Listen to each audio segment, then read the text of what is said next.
Hello everyone. इससे पहले हम अपने 3 चैप्टर कवर कर चुके अपने ज्योग्राफी के सिलेबस के अकॉर्डिंग। आज हम देखेंगे evolution of oceans and continent. इसमें हम जितनी जैसे इंपॉर्टेंट थ्योरीज है, कैसे फॉर्मेशन हुई कॉन्टिनेंट की, और अब जैसे प्रूफ मिलता है ना कि आज भी हमारे जो कॉन्टिनेंट है वो मूव हो रहे हैं, तो वो सारा हम आज जानेंगे। अगर आपने पहले की वीडियो नहीं देखी है तो थोड़ा उससे कनेक्ट है, तो एक बार वो देख लो, फिर हम आगे जैसे कंटिन्यू करते जाएंगे अपना।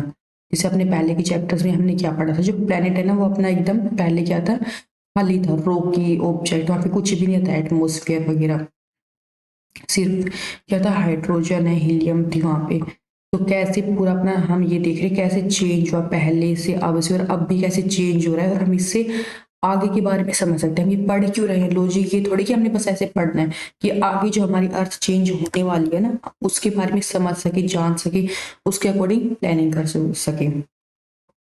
तो अपने है ना रियल लाइफ से कनेक्ट करके जब पढ़ते हैं तो हम ज़्यादा अच्छे से समझ में आता है कि हम ये होना चाहिए कि हम क्यों पढ़ रहे हैं, और फिर उसका एकदम समझते चलो कि हाँ कैसे कहाँ पे क्या होता है। तो देखो बहुत सारी ना इवेंट्स और अलग अलग प्रोसेस हुई है ना, तब जाके हमारी जो एकदम गर्म अर्थ थी ना वो अब जैसे इतनी ब्यूटीफुल प्लेनेट है ना, वो अब उसकी वजह से बना है। और इसमें बहुत सारी प्रोसेस इंक्लूड है, जैसे कि अपनी टेक्टोनिक शिफ्ट है पूरी, और इसमें इसी की वजह से अर्थक्वेक, वोल्केनोज, माउंटेन्स, बेल, ये सब क्या होते हैं हमें दिखाई देते हैं। और कॉन्टिनेंट जो है ना, हम जो अपना कॉन्टिनेंट जिस पे हम धरती पे रहते हैं, तो ये तो बहुत ही बड़ा एरिया, हम अपना आसपास की बस देख पाते हैं, और वो भी सोचो सिर्फ अर्थ का जो है ना 29% सरफेस एरिया, बाकी अपना ओशन है। और जो अपने ओशन कंटिनेंट ये है ना, ये अब क्या कर रहे हैं, कंटिन्यू कर रहे हैं अपने प्रेजेंट पोजीशन से मूव कर रहे हैं। जैसे हम कई बार देखते हैं ना, आप ये देख के अफ्रीका यहाँ से टूट जाएगा, अपना एशिया यहाँ से टूट जाएगा, इंडिया कहाँ से टूटने वाला है। तो ये सोचो, मैप खोल के बैठ जाओ कि हमारा इंडिया कहाँ से आगे फ्यूचर में जाके टूटने वाला है। ठीक है। और अफ्रीका में और कौन कौन सी कंट्री ऐसे जो टूट जाएंगी, कौन सी कंट्री पास आ जाएंगे फ्यूचर में, कौन सी कंट्री दूर चले जाएंगे, ऐसे पढ़ोगे ना, बहुत इंटरेस्टिंग, बहुत मजा आता है टॉपिक पढ़ने में। कि देखो तुम्हें पता है, हम जैसे बात भी करते हैं कि ये जो दो कंट्री है ना ये आगे जाके ना ऐसे मिल जाएंगे, ये वाली कंट्री अब पास ही, आगे फ्यूचर में जाके ये दूर होने वाले हैं। तो इसमें हमारी बहुत हेल्प मिलती है समझने में पहले की बात। तो इससे हमारी पोजीशन जो हम पास्ट में देख रहे हैं और वो कैसे चेंज हो रही है, इससे हम फ्यूचर की हम प्रिडिक्शन कर लेते हैं। देखो सबसे पहले हम अपनी सारी थ्योरीज देखेंगे, तो सबसे पहले इंपॉर्टेंट जो बहुत बार हम पढ़ते हैं वो आ जाती है कॉन्टिनेंटल ड्रिफ्ट थ्योरी। तो हम पढ़ तो वैसे हमने बेसिकली बहुत बार रखी होती है थ्योरी, लेकिन इसके हम ना इंपॉर्टेंट पॉइंट जितनी बार रिवाइज करेंगे ना, तो वो इतना ही हमारे एग्जाम के लिए ना हेल्पफुल होगा। तो ये देखो दी थी अपने एल्बर्ट वैगनर ने 1915 में। तो ये डायग्राम भी हम देखो बहुत बार देखते कि इतनी, सबसे पहले पर्शियन में, परमियन जो अपनी एज थी उसमें ये ऐसा था, फिर टर्शियन में, जुरासिक में, फिर 100 मिलियन ईयर है वो, फिर अपनी ये आज के आइस नाव में कैसे ही जुड़ा हुआ था पूरा पेंजिया, फिर ये गोंडवाना लैंड और एशिया दो पार्ट में हुआ, फिर धीरे धीरे क्या हुआ, अपना इंडिया और यहाँ पे ऊपर मूव हुआ था। हम आगे डिटेल में देखेंगे अच्छे से। देखो इन्होंने नाम दिया था वैगनर ने, जो अपना एक लैंड मास हो जाएगा वो हो गया इनका पेंजिया। फिर इसके सराउंडेड चारों तरफ है ओशन पैंथलासा। तो इसका मीनिंग क्या होता है पैंथलासा का, वाटर, सारा का सारा पानी। और फिर इन्होंने क्या बताया, जो 200 मिलियन ईयर वो है ना जुरासिक पीरियड में जो पेंजिया है ना वो टूटने लगा। सबसे पहले वो दो लार्ज टुकड़ों में बटा, यूरेशिया और गोंडवाना। और फिर इन्होंने क्या किया, ये धीरे धीरे कॉन्टिनेंट जो है वो तैर करते हुए दूर जाने लगे, ड्रिफ्ट होने लगे। और उन्होंने अपने हाइपोथेसिस में क्या बताया ना कि, और जो देखो वैसे तो ये इंपॉर्टेंट है नहीं, इतनी वो नहीं है कि परफेक्ट उन्होंने बता दिया, लेकिन ये जो इन्होंने बताना शुरू किया ना कि जैसे जुड़ा हुआ था, टूटा, तो जो आज हमारी प्रेजेंट की प्लेट टेक्टोनिक थ्योरी है ना उसके लिए बेस का काम किया इन्होंने, जो ये बताया था, तो इस वजह से बहुत इंपॉर्टेंट हो जाती है। और इन्होंने क्या बताया था, ये जो मूवमेंट हो रही है ना ये क्यों हो रही है, कि मतलब एक ओशन है, कॉन्टिनेंट है, वो यहाँ से यहाँ क्यों मूव कर रहा है। तो उन्होंने क्या बताया कि इसके पीछे दो रीजन है, एक तो उन्होंने बोला टाइडल फोर्स, दूसरा उन्होंने बताया जो अपना ये जो अर्थ की रोटेशन हो रही है ना उसकी वजह से, कि हमारी अर्थ घूम रही है, मान लो जैसे पानी, बाल्टी में ऐसे पानी घुमाते हैं, उसमें कुछ चीज हो जाए तो वो गोल घूमती है। और क्या कह रहे हैं, जैसे अब क्या अट्रैक्शन लगता है अपने अर्थ और मून का ना, उसकी वजह से कह रहे हैं, जैसे मून घूम रहा है ना उसका अट्रैक्शन लगता है। वैसे ये सही नहीं है ये, ठीक रीजन तो हम आगे जब इसकी कमियां देखेंगे तभी देखेंगे। और एविडेंस भी हम देखो बहुत देखते हैं, एविडेंस में अपने ये सारे आ जाते हैं। ये यहाँ पे डायग्राम, जैसे जल्दी रिवाइज करना हो तो इसका स्क्रीनशॉट ले ले, बाद में ही काम आ जाएगा। देखो सबसे पहले अपना आता है जिग्सो फिट, यानी कि क्या होता है, देखो ये है अमेरिका या अफ्रीका में फिट हो जाता है जाके। और फिर rock of the same age across the ocean, radiometric dating, क्या कह रहे हैं, मान लो कोई रे, यहाँ पे चट्टान और यहाँ पे चट्टान, तो उनकी ना एज सेम निकल के आ रही है। जो जैसे अटलांटिक ओशन की दोनों साइड की जो रोक है ना, वो एकदम ऐसी लग रही है सेम एज में बनी हुई है, वो तो एकदम जुड़ा हुआ था वो। फिर हो गया टिलेट डिपॉजिट, तो टिलेट होते क्या है, देखो टिलेट क्या होते हैं ना, सेडिमेंट्री रॉक से बने हुए होते हैं, डिपॉजिट होते हैं ग्लेशियर्स के। कि इससे ये प्रूफ होता है कि मान लो कहीं पे टिलेट डिपॉजिट मिल रहे हैं तो उस एरिया में पहले ग्लेशियर्स थी। आपने देखो इंडिया में अब ग्लेशियर्स नहीं है, लेकिन क्या था, जब ये सारी चीजें इकट्ठी मिली हुई थी ना, तो उस समय पे ये समझ लो ऐसी लोकेशन पे थे ये, जहाँ पे ग्लेशियर थे और ये सारे इकट्ठे थे, और अब ये टूट गए। देखो ये हमें कहाँ मिलेंगे, ब्राजील में, फाकलैंड आइसलैंड में, साउथ अफ्रीका, मेडागास्कर, इंडिया में भी मिल रहे हैं, ठीक है। तो समझ लो इंडिया में भी ग्लेशियर था और ये इनमें भी सेम ही, तो यानी इनके साथ ये जुड़ा हुआ था, अंटार्कटिका में भी। तो ये प्रूफ करता है ये सारे एक साथ इकट्ठे ऐसी लोकेशन पे थे जहाँ पे ग्लेशियर था। फिर अपना नेक्स्ट आता है डिस्ट्रीब्यूशन ऑफ फोसिल्स। इसमें क्या हो गया, जैसे फ्लोरा, अपने जो फ्लोवर्स वगैरह जो आते हैं ना, घास फूस प्लांट वगैरह, उसके भी जो फोसिल्स मिल रहे हैं ना, वो भी सेम मिल रहे हैं, मतलब दो किनारों पे, जैसे पहले हम देखे देखे थे ना कि रोक सेम मिल रही है। जैसे कि एग्जांपल दे रखा है कि स्मॉल रेप्टाइल होता है जो कि शैलो ब्रैकिश वाटर में होता है, तो उसके स्केलेटन जो है ना, वो हमें साउथ अफ्रीका और ब्राजील दोनों जगह पे मिले हैं। यानी कि वो जगह पहले पास थी, तो वो एनिमल दोनों जगह मिलते थे, और ये एनिमल जो है ना सिर्फ वहीं पे ही मिलता है। तो ऐसा तो है नहीं कि इस पूरे कॉन्टिनेंट में मिलेगी, तो नहीं, इसका मतलब ये था कि वो दोनों कभी जुड़े हुए थे। फिर अपना आ गया पोलर बाउंड्री। ये क्या होगा, जो अपना मैग्नेटिक फील्ड है ना एक लोकेशन की, हाँ यहाँ पे हमारा अर्थ मैग्नेटिक फील्ड है, तो वो मूव कर रहा है, तो उसकी वजह से भी ये होता है कि हाँ हाँ ये चेंज होते जा रहे हैं। तो ये कैसे पता चलता है, जैसे अपने कुछ मिनरल्स होते हैं ना, बैंगनाइट, हेमेटाइट जैसे, तो उसकी जो वो होती है ना प्रॉपर्टी, उनकी मैग्नेटिक फील्ड की, आयरन की, उसकी उससे हमें पता चलता है। तो जैसे जैसे वो जमते हैं, मान लो कोई एलिमेंट ही जम रहा है, इसमें कुछ आयरन था और वो जम गया, तो वो उस टाइम की जो अपना मैग्नेटिक फील्ड था ना, वो उसकी अकॉर्डिंग जमा है, ठीक है। तो मान लो यहाँ पे भी सेम जमा हुआ और यहाँ पे यहाँ पे भी सेम जमा हुआ, तो ये क्या थे, एक टाइम पे बने थे, और अब ये दूर हो गए क्योंकि लैंड मास कॉन्टिनेंट दूर हो गया है। इसको ही हम क्या बोलते हैं, पोलर बाउंड्री। फिर अपना आता है इसकी कमियां, हम देखते हैं इस थ्योरी की। तो देखो जो फ्लो इन जूसोफिट, क्या कह रहे हैं, एकदम परफेक्ट नहीं है। हम इसको मिलाते हैं ना साउथ अमेरिका और अफ्रीका को, तो एक गैप रह जाता है 15 डिग्री का। तो वो तो सिंपल सी बात है, इतना गैप तो बनता है कि इतने मिलियंस ईयर अगो तो धीरे धीरे टूट फूट और कुछ हुई होगी, तो इतना गैप तो चेंज हो जाता है, ठीक है। जैसे मान लो हम दो अभी कांच तोड़ दे, तो जरूरी थोड़ी वो कांच एकदम हम उसको टुकड़े उठा के जोड़ेंगे तो परफेक्ट ही जुड़ जाए, तो वो भी नहीं जुड़ता एकदम परफेक्ट, तो इतना गैप तो आ जाता है। ये मेन है, देखो कि जो फोर्स वो बता रहा है ना कि जिसकी वजह से घूम रहे हैं, तो वो बहुत ही कम है कि वो इतनी ज्यादा प्लेट्स को, अपनी मूवमेंट को, अर्थ को नहीं घुमा सकता, ठीक है। ऐसा पॉसिबल है कि जो हमारा चांद है भाई वो हमारी कॉन्टिनेंट को ही घुमा देगा, तो हो ही नहीं सकता, पॉसिबल ही नहीं है वो। फिर क्या कह रहा है, जो नेचर ऑफ सियाल सीमा है ना, वो उन्होंने गलत बताया थोड़ा सा। उन्होंने क्या किया, सीमा को एकदम ही कमजोर बता दिया है। और फिर उन्होंने क्या मान लिया है कि अगर वो कमजोर होता ना, तो अगर वो ज्यादा ताकतवर होता, तो वो उस पे कॉन्टिनेंट नहीं घूम पाते। फिर अपनी डायरेक्शन ऑफ ड्रिफ्ट, तो उन्होंने जैसे वो डायरेक्शन बताई ना, वेस्टवार्ड इक्वेटवार्ड, तो वो नहीं अच्छे से बता पाए कि वो इसी डायरेक्शन में क्यों जा रहे, तो इस पॉइंट को इन्होंने, जो अपने टेलर जी थे, उन्होंने चैलेंज भी किया था। फिर अपने नेक्स्ट इंपॉर्टेंट हो जाते हैं प्लेट टेक्टोनिक। ये दी थी अपनी 1967 में पार्कर और मॉर्गन जी ने। तो देखो सबसे पहले टेक्टोनिक प्लेट होती क्या है, ये मैसिव स्लैब होती है सॉलिड रॉक की। तो हम ना ये बहुत बार छोड़ देते हैं छोटे छोटे पॉइंट की, इस परफेक्ट वर्ड का मीनिंग, इसकी डेफिनेशन, और ये ना एग्जाम में आजकल आने लग गए हैं। लंबी सी लाइन दे देंगे स्टेटमेंट की, बताओ ये इसमें से सबसे परफेक्ट, इसकी डेफिनेशन, इसका मीनिंग क्या होगा। और इसमें क्या क्या आ जाता है, देखो अपनी कॉन्टिनेंटल और ओशनिक लिथोस्फीयर आ जाती है। और जैसे वैसे देखेंगे तो इसमें क्रस्ट और अपनी टॉप की मेंटल। हम देखो इसमें 7 मेजर और 20 माइनर टाइप की प्लेट ले लेते हैं। मेजर में तो अपनी आ जाएगी यूरेशियन की, African, Indo Australian, Pacific, north American, south American.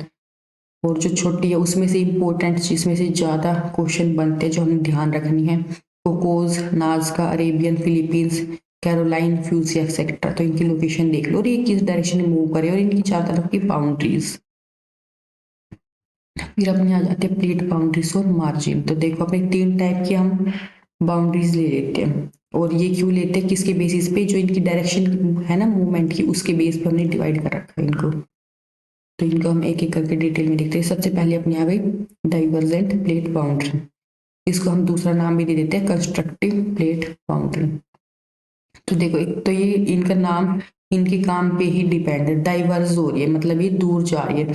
Constructive क्यों है, क्योंकि ये क्रिएट कर रही है लैंडफॉर्म को, ठीक है।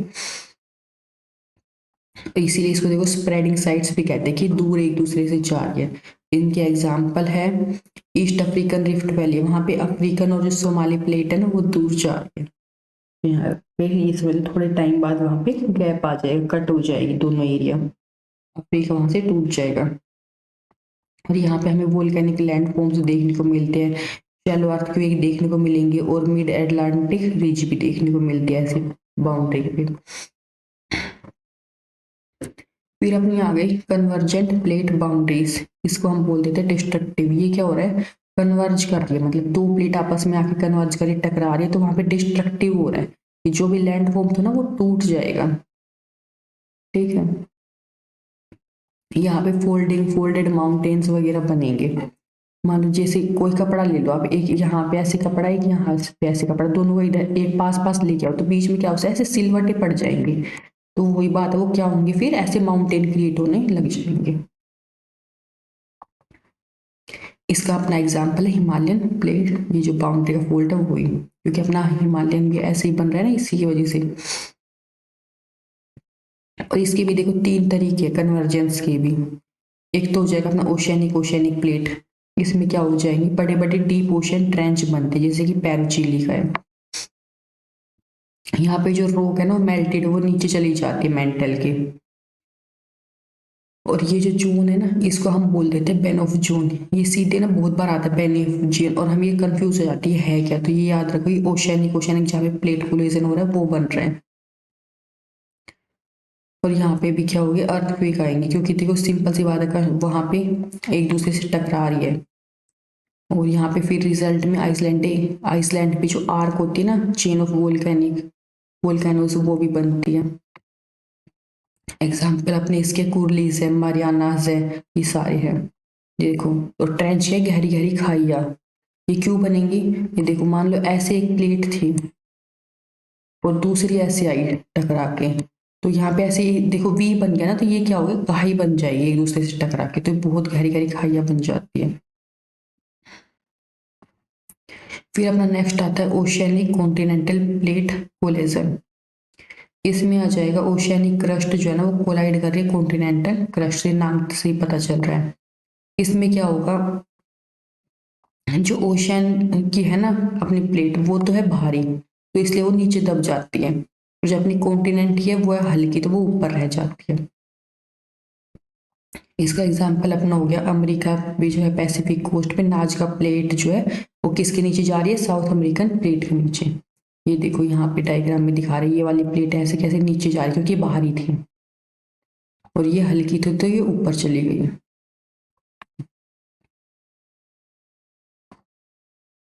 और फिर ये नीचे जाके क्या होता है, स्टेनोस्फीयर में ये पिघल जाती है, ठीक है। और फिर उससे वोल्केनो से ऊपर निकलेगी तो क्या होगा, अपनी जो पूरी अर्थ है ना वो रिसाइकिल होती रहती है। देखो ये पूरा वही बता रहा है, यहाँ पे वोल्केनोज बन जाएंगे जैसे कि एंडीज रॉकीज बने हुए हैं। फिर यहाँ पे कॉन्टिनेंटल, कॉन्टिनेंटल अपना थर्ड टाइप में आता है। इसमें क्या होंगे, दो कॉन्टिनेंट आपस में टकरा थे, अब ये तो दोनों हल की है, तो यहाँ पे क्या होगा, जैसे कि यहाँ पे बन जाते हैं अपने तिब्बत का जैसे प्लेट्यू बन रखा है ना, ऐसे बन जाती है, देखो तिब्बत का प्लेट्यू। फिर अपनी नेक्स्ट आती है ट्रांसफॉर्म प्लेट बाउंड्री स्पोलेशन। इसमें क्या होता है, एक दूसरे से टकराती है, मान लो एक इधर जा रही है, एक इधर जा रही है, तो ना तो ये क्रिएशन करेगी ना डिस्ट्रक्शन करेगी, ना कुछ तोड़ रही है ना कुछ बना रही है, बस एक दूसरे से ना घसती जा रही है, तो वहां पे वो पूरी ऐसी खुरदरी हो जाएगी। मतलब दो चीज को ऐसे अगल बगल से रगड़ के निकाल तो इधर की किनारे ऐसे टूट फूट आ जाएगी ना उसमें, तो वो खराब हो जाती है दोनों किनारे, उसकी डिफॉर्मेशन हो जाता है, फोल्ड्स वगैरह आ जाएंगे। तो इसका एग्जाम्पल क्या अपना सैन एंड्रियस फोर्ट जो है वेस्ट कोस्ट जो अपनी यूएसए की, वहां पे तो ये सैन एंड्रियस का ना बहुत बार आता है कि कौन सी मार्जिन है, ये है ट्रांसफॉर्म मार्जिन, ठीक है। डायग्राम में अभी शॉर्ट में से स्क्रीनशॉट लेके इसको बाद में रिवीजन करने में ना हेल्प है, इसमें सारी बता रही है कौन सी टाइप की मार्जिन है, उसका मोशन कौन सा इफेक्ट, टोपोग्राफी और कोई एक्टिविटी हो रही है नहीं हो रही। देखो ट्रांसफॉर्म पे वोल्केनिक एक्टिविटी नहीं हो रही, यहाँ यस यस है दोनों में। टोपोग्राफी यहाँ पे रिच रिफ्ट बन रही है या ट्रेंच बन रही है, यहाँ पे कोई इफेक्ट नहीं बन रहा, यहाँ पे ये है कंस्ट्रक्टिव डिस्ट्रक्टिव, ये कंजर्वेटिव, ये स्प्रेडिंग है, ये सबडक्शन है, ये लेटरल स्लाइडिंग है, ठीक है। अब आते हैं इनके पीछे फोर्स क्या है प्लेट मूवमेंट के पीछे, जैसे अपने पहले वाले में जो हमने देखे थे ना, उसमें तो क्या बता रखे थे उन्होंने पिछले थ्योरी में, जैसे मून बता रखा था, अर्थ का रोटेशन का बता रखा था, तो यहाँ पे क्या है, इन्होंने बताया जो अपने जैसे हीट निकलती है ना यहाँ से थर्मल, उसकी वजह से मूवमेंट होती है, और ये एक तरह से ड्राइविंग फोर्स की तरह काम करती है, जो गर्म करंट चल रही है अंदर अर्थ की और जो निकल रही है, जैसे अपने वोल्केनो वगैरह निकलता है ना, उसी वजह से मूवमेंट ही तो हो रही है वो एक तरह से, तो वो हॉट करंट क्या होती है, नीचे से तो निकलती है, ऊपर आके फिर वो ठंडी हो जाती है। और ये जो कन्वेंशनल मूवमेंट है ना, ये क्या करती है, मूव करते हैं अपनी क्रस्ट की प्लेट, और इसी को ही हम बोल देते हैं convection, convective magma theory of Arthur Holmes की। फिर देखो 1960 में वैगनर ने क्या कहा था कि जो कॉन्टिनेंटल लेयर है ना, वो क्या है, डेंस है, और इसीलिए वो कहाँ पे क्या करती है, एकदम सी के ऊपर जैसे पत्थर नहीं तैरते कोई जैसे नाव तैरते, उन्होंने कहा वो वैसे तैर रही है। लेकिन अब जो हमारी मॉडर्न है उसके टाइम पे हम क्या मानते हैं कि जो इसकी मूवमेंट क्यों हो रही है, अपने जो एस्टेनोस्फेयर सॉफ्ट है ना उसके ऊपर मूवमेंट हो रही है, और किसकी वजह से, अपनी कन्वेंशन करंट की वजह से। और क्या बता रहे हैं इसमें कि जो अपना लिथोस्फीयर प्लेट है ना, वो क्या है, ठीक है, और इसमें क्या, इससे अपनी आउटर क्रस्ट से, इसमें देखो फोर्स रिस्पॉन्सिबल में वैगनर ने तो अपने ये दो बताए थे, टाइडल और ग्रेविटेशनल, लेकिन अपने एग्जैक्ट तो फिर भी अब हम एकदम प्रूफ नहीं कर सकते, ठीक है, कि परफेक्ट हो सकता है आगे फ्यूचर में जाके कोई और थ्योरी आए तो कोई और रीजन बता दे, लेकिन फिर भी आज जियोलॉजिस्ट क्या मानते हैं ना, जो कन्वेक्शन करंट है ना डीप मेटल में, वो प्राइमरी कारण है इनके मूवमेंट का। फिर अपनी आ जाती है रेट, कितनी स्पीड से ये चल रही है, जो प्लेट अपनी मूव कर रही है ना, तो देखो सबसे ज्यादा आर्टिक जो रीजन है वो सबसे स्लो है, उसकी स्पीड है 2.5 सेंटीमीटर पर ईयर, सिर्फ इतनी। और जो पैसिफिक राइज है ना उसकी देखो कितनी ज्यादा है, 15 सेंटीमीटर खिसक जा रही हो हर साल।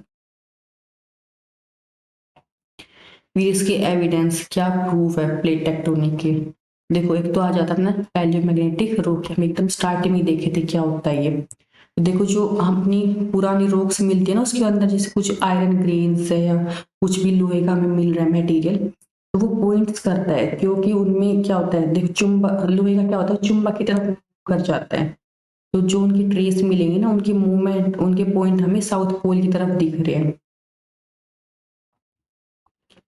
और अगर मान लो साउथ पोल पहले अलग डायरेक्शन में था अब अलग था, तो वो क्या हो जाएंगे, उनकी डायरेक्शन चेंज हो जाएगी। फिर अपना आ जाता है टेम्परेचर ग्रेडियंट, जो अपना टेम्परेचर ग्रेडियंट है ना सी फ्लोर पे, वैसे तो नॉर्मल देखो इतना दे रखा है, लेकिन जब जैसे जैसे हम रीच के पास जाते हैं ना, तो वहां पे टेम्परेचर ज्यादा मिलता है हमें, क्योंकि देखो वहां पे सिंपल हमें मैग्मा मिलता है ना, वोल्केनो में कितने एकदम उबलता हुआ लावा निकलता है, तो सिंपल सी बात है वहां पे क्या हो जाएगा, टेम्परेचर ज्यादा, तो ये प्रूव कर रहे हैं।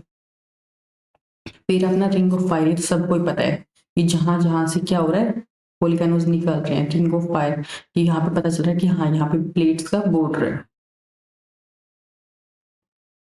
फिर अपनी प्रेजेंस ऑफ लार्ज ट्रेंचेस, जो बड़ी बड़ी खाइयाँ मिलती है ना, वो हमें पता चलता है कि यहाँ पे देखो एक बाउंड्री के नीचे दूसरी जा रही है, तो उससे पता चल जाता है हमें। फिर हम अपनी देखते हैं अपनी इंडियन प्लेट की मूवमेंट के बारे में। ये हमारी प्लेट इंक्लूड करते हैं पूरा अपना इंडिया, ऑस्ट्रेलियन कॉन्टिनेंटल का कुछ पोर्शन, और इसकी देखो 4 बाउंड्री, एक साइड तो अपनी हिमालय है और दूसरी साइड ये अराकनयोमा जो माउंटेन है म्यांमार की, वहां तक इसकी बाउंड्री है। ईस्ट में ये जा रही है अपनी ऑस्ट्रेलिया तक, वेस्ट में अपने ये जो मरक्कन कोस्ट है ना रेड सी में, वहां तक इसकी बाउंड्री है। जो अपनी बाउंड्री है ना इंडिया और अंटार्कटिका के बीच में, वो है ओशन रीज, उसको कहते हैं हम डाइवर्जेंट बाउंड्रीज की। और देखो फिर इसका पूरा टाइमलाइन दे रखी है कैसे कैसे मूव हुआ ये पिक्चर में, जैसे आप देख सकते हो 2 to 5 मिलियन ईयर वो जो है ये क्या हुआ था, अलग हुआ था टेथिस सी से, की वजह से बीच में टेथिस सी आ गया था, पानी भर गया था ना, पूरा लैंड मास टूटा था। फिर 200 मिलियन ईयर वो क्या हुआ था, ये धीरे धीरे इसने मूवमेंट स्टार्ट करी। फिर इसने 40-50 मिलियन ईयर वो क्या हुआ, कोलाइड्स ने जाके टकराना शुरू किया ऊपर यहाँ पे ग्लेशियर प्लेट से, और हिमालयन की जो स्टार्टिंग है ना ये ऊपर उठने शुरू हुई, ये थे 40 मिलियन ईयर अगो। फिर 140 मिलियन ईयर अगो इसकी लोकेशन थी 50 डिग्री लैटिट्यूड पे, और इसी की वजह से ना मूवमेंट की वजह से अपनी जो डेक्कन ट्रैप्स है और जो हिमालय है ना वो देखने को मिलते हैं। फिर अपनी लास्ट इंपॉर्टेंट टॉपिक आ जाता है अपना विल्सन साइकिल। विल्सन साइकिल क्या होता है, देखो आजकल ना हमारे पास बहुत हाई क्वालिटी डाटा है, पहले मैग्नेटिक हम पता लगा लेते उसका आयरन किस साइड में उसका जो फील्ड था वो पहले के टाइम पे, से हम ना मूवमेंट पता लगा लेते कि कॉन्टिनेंट पहले किस डैश में थे और अब कैसे मूवमेंट हुई है उनकी। तो देखो उसी के ऊपर ये बेस थोड़ी सी साइकिल, इस साइकिल में क्या होता है कई स्टेज आती है। शुरू में क्या होता है कि मान लो कोई कॉन्टिनेंट है उसमें हल्की सी दरार आती है इनिशियल बिगनिंग, जो धीरे धीरे वो चौड़ी होती है, फिर वो बाद में जब क्लोज होगी ना उससे पहले क्या होगा पूरा डिस्ट्रक्शन हो जाएगा और पूरी टूट फूट हो जाती है। फिर क्या होती है रीअसेंबली, फिर से जुड़ती है वो पास आके, तो धीरे धीरे क्या होगा इसको हम बोल देते हैं विल्सन साइकिल। और इस साइकिल को पूरा होने में लगता है 500 साल। ये आप कह रहे हो देखो टूट रही है जुट रही है, क्या क्योंकि अपनी अर्थ है गोल, मान लो एक प्लेट यहाँ से दूर जा रही है, यहाँ से टूट टूट के दूर जा रही है, तो कहाँ चली जाएगी, ये तो है ना कि चलती जाए कोई जगह नहीं, वो कहीं और जाके वो दूसरी प्लेट से जाके मिल जाएगी दूसरे एरिया में, ठीक है। यहाँ से अगर टूटती तो क्या ऐसा ये होता रहता है, टूटती रहती है जुड़ती रहती है, एक जगह से टूट रही है दूसरी जगह से जुड़ रही है। ये पिक्चर में पूरा यहाँ से समझ में आ जाएगा कैसे ये जा रही है दूर, फिर ये दोबारा बन जाएगी।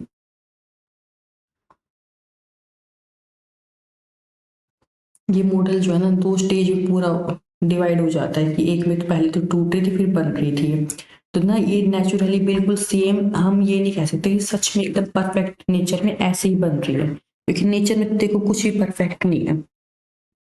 उसने बताया था एकदम आइडियल कंडीशन, सिंपल सी साइकिल है कि बस टूटी और जुड़ गई दूसरी जगह से, टूट रही है बन रही है। इन रियलिटी में अपनी अर्थ एकदम गोल और खूब सारे कॉन्टिनेंट है, तो एकदम स्फेरिकल सर्किल है, गोल उसने घूमना है रियल में, तो ठीक है। तो बहुत ही कॉम्प्लेक्स वेज होते हैं। फिर अपना ये कंक्लूजन ये निकल के आता है कि हम ये पूरी जो स्टडी करते हैं ना इसका हमें बस ये निकल आता है कि हम अपने फ्यूचर को प्रिडिक्ट कर पाए कि आगे कैसे प्लेट जो मूवमेंट होने वाली हम उसके वजह से अपनी प्लानिंग कर पाए, जो हम ये जान पाते हैं देखो हमारा अर्थ पहले कैसा था अब कैसा है और आगे आने वाले टाइम में कैसे होने की चांस है, तो हम उसके अकॉर्डिंग अपने आप को तैयार कर सके। और इसी की वजह से हमें देखो अलग अलग वैलीज माउंटेन्स अर्थक्वेक सब देखने को मिलते, तो हम उसके लिए खुद को प्रिपेयर कर पाए। देखो अब इन सब से अपने क्या क्वेश्चन भी बने हैं, इसने पूछ रखा है अपना बताओ कॉन्टिनेंटल प्लेट मूवमेंट के बारे में, और ये कैसे हमें हेल्प करेगा अपनी अर्थ मूवमेंट जो दूसरे प्लैनेट्स है ना, जैसे कि मार्स है यूरोपा है जो ये क्या है जुपिटर का मून, तो उस पे जो मूवमेंट हो रही है ना उसको यहाँ पे हेल्प करने में कैसे हम समझ सकते हैं वहां पे भी जो मूवमेंट हो रही है। फिर अपनी फॉर्मेशन ऑफ हिमालयस का पूछ रखा है, और इसको दूसरे जो अपने माउंटेन्स है ना दुनिया के उससे कनेक्ट करने के लिए कह रखा है कि उनसे कैसे सेम है या अलग है, तो उनको पूरा डिटेल में बता। फिर देखो इसे पूरा बता रखा है कि कैसे जो आइसलैंड और फिलीपींस में ये है ना आर्किपेलागोस, ये क्या होता है ग्रुप ऑफ आइसलैंड, वो कैसे फॉर्मेशन हुई। और फिर पूरा बता रखा है जो कैस क्यों जो है ना दुनिया के फुल माउंटेन है वो मार्जिन पे यानी कि किनारों पे क्यों मिलते हैं कॉन्टिनेंट के भी, तो हमें पता है वो किनारों पे क्यों मिलते हैं। अभी हमने वो देखा था ना ऐसे कपड़े वाला कि वो ऐसे आ रहा है, तो कैसे किनारे पे, तो यहाँ पे डेवलपमेंट होगी उनकी माउंटेन की, यहाँ पे फोल्ड बनेंगे। तो ये थे हमारे मेन क्वेश्चन। अब हम नेक्स्ट अपना कल देखेंगे अर्थक्वेक। ठीक है, ऐसे हम धीरे धीरे करके अपने सारे चैप्टर खत्म कर लेंगे। मिलते हैं अपने नेक्स्ट क्लास में। Thank you. अगर आपने अब तक सब्सक्राइब नहीं किया ना तो सब्सक्राइब कर दो और लाइक शेयर कर दो। अगर अपने फ्रेंड्स होंगे ना उनको, जैसे वो तैयारी करें उनको, और कोई सजेशन या फीडबैक हो तो वो आप मेरे को कमेंट में बता सकते हो। Thank you. ये सारे नोट्स वगैरह आपको टेलीग्राम पे मिल जाएगा अगर खुद से पढ़ना है तो।